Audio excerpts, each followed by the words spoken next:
E aí, nação rubro-negra, Thiago chegando.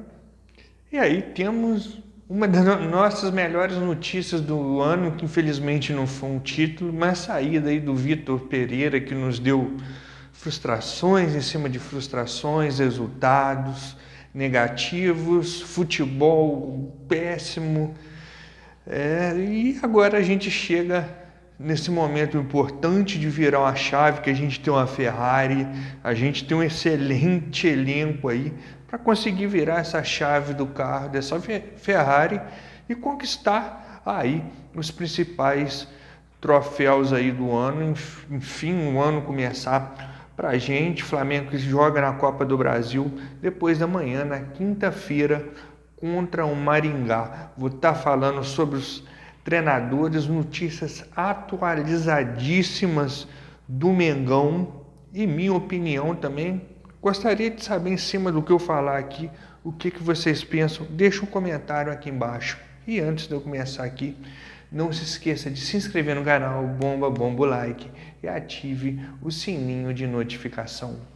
Falando aqui primeiro de Copa do Brasil, que a gente busca o bicampeonato em sequência, né, após o Vitor Pereira, que chegou o casamento ao final hoje, e ainda sem definir um treinador oficial, o Flamengo usa mais uma vez, quando acontece isso, um tampão, e vai o Mário Jorge, do Sub-20, que comandou o treino hoje no Ninho do Urubu, com a representação do elenco. Vale lembrar que a atividade dessa terça-feira foi a primeira após a perda do título carioca para o Fluminense no domingo. Isso devido à crise que acontece, da crise no clube, o elenco recebeu folga ontem. Nessa quinta, sob o comando de Mário Jorge, o Mengão enfrentará o Maringá pelo jogo de ida da terceira fase da Copa do Brasil.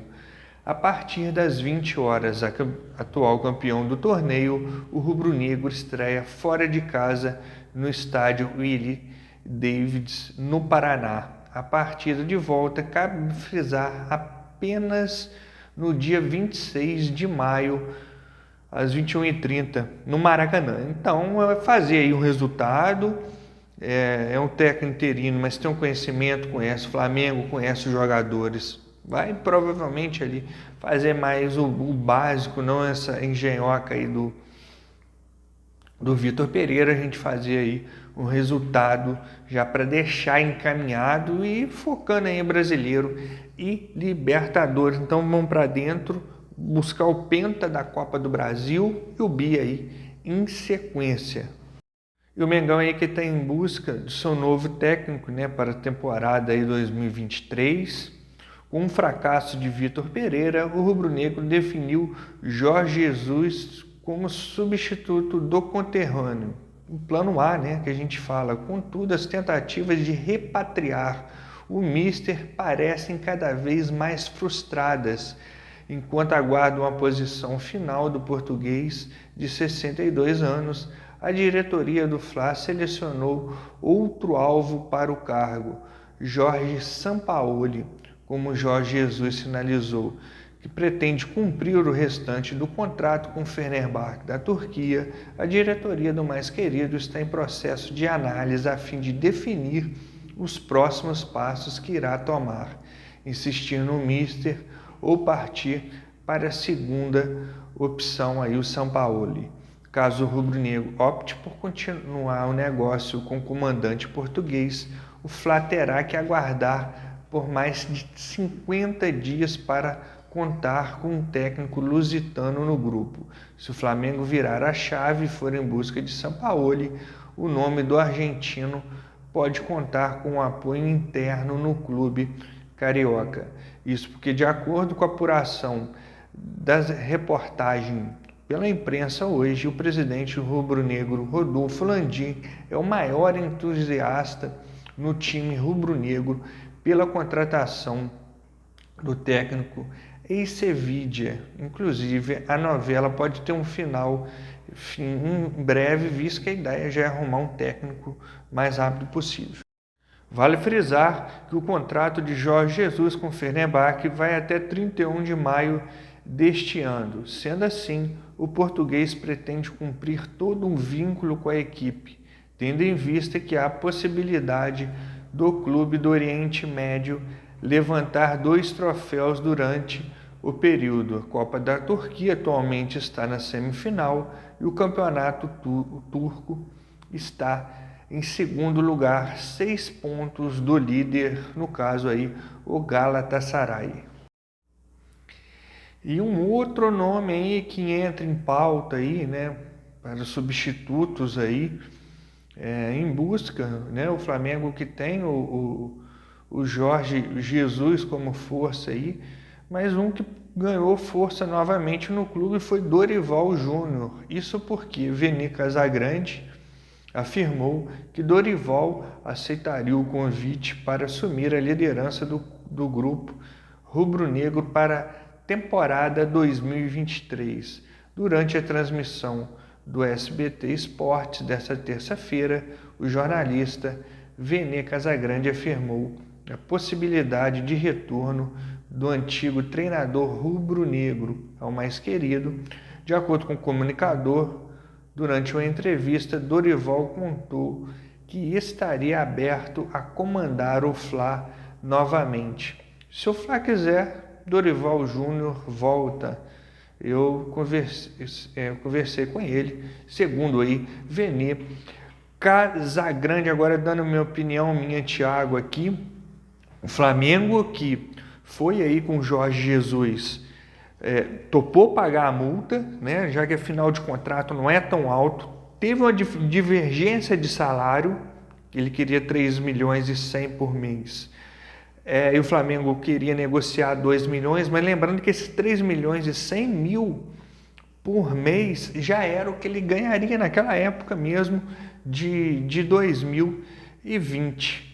Mas ele quer cumprir esse contrato e realmente é muito tempo. Então é uma ducha de água fria na gente, que a gente, torcida toda, 90%, alguns o consideram traíra, não gosta, mas eu gostaria daquele futebol do JJ, mas realmente não dá para segurar com um interino, como eu disse, um tampão até lá. Eu acho que até valeria pagar esse salário. Com relação ao Jorge Sampaoli, eu, Thiago, não sou a favor, vocês deixam aqui. Eu acho ele muito estourado, pega jogadores que já estão lá há um certo tempo, que também tem um pavinho um pouco curto, não é muito gestor de elenco, o Flamengo precisa disso, manda contratar jogador, de repente não fica aquele tempo necessário, aquele tempo que precisa, se tiver uma outra proposta aí melhor. Não vejo ele como um treinador, um homem de palavra, não contestando o profissional Dorival Sampaoli, mas como profissional, sim, mas não vejo ele como um homem de confiança. Gestor de grupo, pede contratações excesso, sair gastando. Já largou alguns clubes aí no meio da barca. Não sou a favor do Sampaoli, tá? O Kudê eu também não seria, porque o Kudê também largou o Inter no meio do barco. O Inter era o favorito a ganhar aquele Brasileiro 2020 com ele, mas o Kudê já se resolveu lá com o Atlético Mineiro. Um argentino que eu aceitaria, toparia, seria o Marcelo Gallardo, talvez aí o melhor técnico da América aí nos últimos anos, pelo trabalho que fez no River Plate. O Gallardo, 5, de Sampaoli, não. Cuca, não. Eu acho que foi falado, teve muita rusga, briga com o Flamengo. Acho que você tem que ter um pouco mais de profissionalismo, saber que você pode dirigir um clube que você já dirigiu, mesmo que seja o Cuquinha. Não há química com o Cuca. Com o Tite, apesar de algumas coisas ali, não chegou ao ponto de ter rusga tão grande. E o Tite sim eu gostaria, porque o Tite eu acho ele profissional, mostrou isso com o Corinthians, competitivo. O que ele fez na seleção ali, de dar as costas é uma coisa, mas quando teve em clube, mostrou-se competitivo. O Tite, eu gostaria, era um que eu aceitaria. E o último caso, o Dorival, que a gente sabe que não houve aquela perfeição, o Corinthians errou gols feitos na final, o Flamengo poderia render, mas eu acho que antes ele do que o Sampaoli. Se é para escolher, antes o Dorival Júnior do que o Sampaoli. Essa é a minha opinião. São algumas brechas aí de mercado. Estou até tentando lembrar aqui mais treinadores, mas a minha opinião aqui é essa. E gostaria que vocês falassem aqui embaixo o que vocês pensam, concordam ou não comigo. Mas do mais é isso, galera. Um forte abraço e saudações rubro-negras.